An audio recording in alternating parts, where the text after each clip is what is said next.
Well, we're getting ready to set up for the annual 4th of July fireworks display, which we do every year. We went to Blair and picked up the fireworks, and then we get it all ready to go. We have 29 ground display cakes and go right around 300 aerial mortars. There's 3-inch, 4-inch, and 5-inch mortars.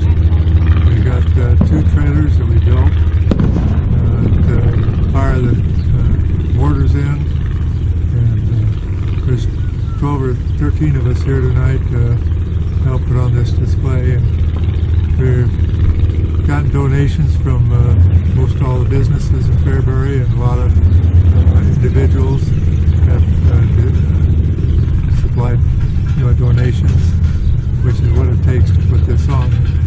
We're this year it was about $5,600 worth, so we've keep growing a little bit at a time. Of course, things go up every year, so.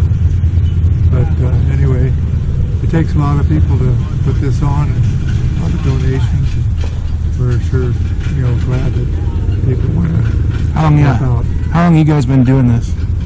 Actually, the VFW has been sponsoring this since 1945. Wow. Out here? No, not necessarily here.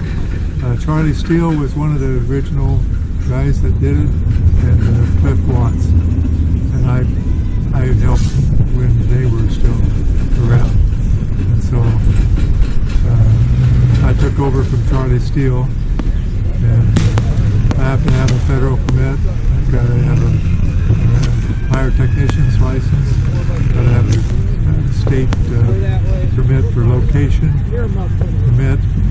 So they just say, hey, buy these things and go out and set them up and shoot them. You've got to do a little planning ahead of time.